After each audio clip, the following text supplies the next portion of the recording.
Alright, what is going on, guys? It's Tazz here, and welcome back to the channel.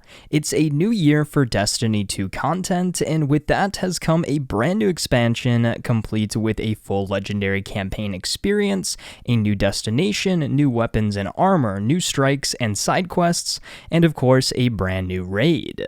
And with this new expansion also comes new seasonal content as well, with Season 20 or Season of Defiance, which runs a story parallel to the main conflict of Lightfall, back a bit closer to Earth. Now that the expansion has been out for about a week now, I've had time to finish up my first run-through of the story on Legendary, explored Neomuna a bit, and dove into the seasonal content. I think I'm ready to give you guys my thoughts on the state of the game here in 2023, with Year 6 of Destiny 2 content. So full spoiler warning for the Lightfall story if you want to go into everything completely blind, but with that out of the way, the witness is coming.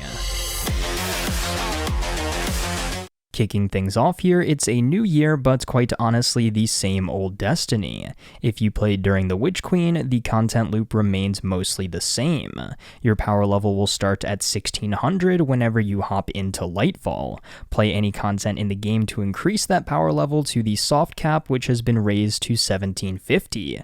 Complete activities that award powerful gear to increase that power level up to 1800 light. After that, to reach the maximum light level of 1810, only activities awarding pinnacle gear will get you to that max light level. The seasonal artifact also returns with a bit of a twist. While it still allows for bonus light levels to be added on top of your current gear score, the mods this time around do not have to be slotted into armor pieces, but instead work as intrinsic character buffs, which is a welcome change from previous seasons.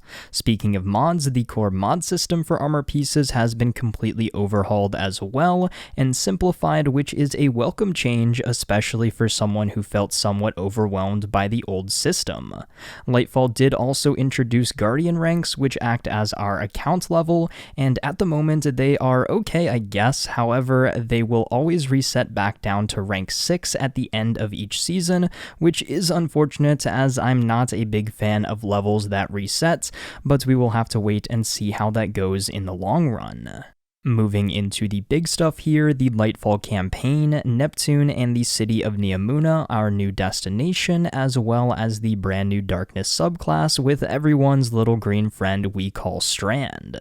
The Lightfall campaign, similar to Witch Queen, consists of 8 core story missions, 1 strike, as well as tons of post-campaign quests for various upgrades and exotics. As far as difficulty goes, the legendary option returns, which very well might be my favorite addition Bungie has made in recent memory. Gone are the days of cakewalk Destiny expansions. With the legendary difficulty, you can trade some of your sanity for more of that sweet precious loot, as More Console would put it. The legendary campaign not only gives players a nice challenge, but also helps fast track the light level system with a full set of gear 20 levels above the soft cap, putting you at 1770 power and right in the middle of the powerful grind. Plus you get a free piece of exotic armor, which makes the legendary experience all the more worth it.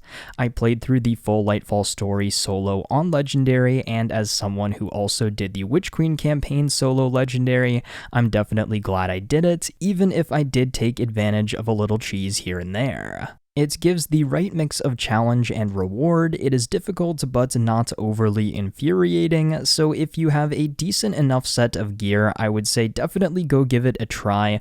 Look up some guides if you're struggling, and trust the achievement will be worth it. Just be aware of the tormentors. Those dudes are absolutely terrifying and can insta-kill you on legendary. They still haunt my nightmares. While the story of Lightfall may be this expansion's biggest weakness, feeling more like the filler episode of a TV show rather than the penultimate one leading into our 10-year Destiny finale with the final shape, I still feel that there are many redeeming qualities here. The destination of Neomuna is beautiful, separating itself from many other locations in the game with its verticality and aesthetic, which is a mix of cyberpunk and New Mombasa from Halo 3 ODST. We were introduced to Strand, and while a large chunk of the campaign was relegated to training with it, I found that in the end it opened up tons of awesome traversal opportunities and combat styles that will only continue to expand as we unlock all of the aspects and fragments. And I will say, once I fully unlocked the subclass after completing the story and started messing around with it in normal activities, Strand was honestly really fun and makes for some very creative and borderline game-breaking movement tech, but I'm all in for it. You can even strand skate on hunters, which may give the good old Shatterskate a run for its money. As far as the characters are concerned, I felt that the Cloud Striders were decent, but not all that impactful, even if they are Super Saiyans from Neptune. It was nice to also have Osiris back as a very relevant side character, and that little scene with the Puka Fish with him remembering his ghost Sagira, enough to make it tear up just a little bit. I was definitely underwhelmed by how little we saw of the Witness, but obviously that will mostly be saved for the final shape. And Callus as our big bad final boss, while a fun little nostalgia trip, can be cheesed quite easily if you have mastered Strand by the end of the game. For the best experience through the campaign, definitely play on Legendary. As a Hunter main, Assassin's Cal was the exotic armor piece to help me through. Void Invisibility on melee and finisher kills saved me more times than I can count. Also ran the seasonal exotic bow as my primary for the most part, the Neomuna Arc Pulse Rifle with anti-barrier for my secondary, and rounding things out with the Void Heavy Machine Gun from last season, Season 19, that thing absolutely shreds. With all that said, however, don't go in expecting another revolutionary expansion like Witch Queen. Think of something more like Beyond Light, where half the story is a tutorial on the new subclass, and the other half is set up for the next full-priced expansion.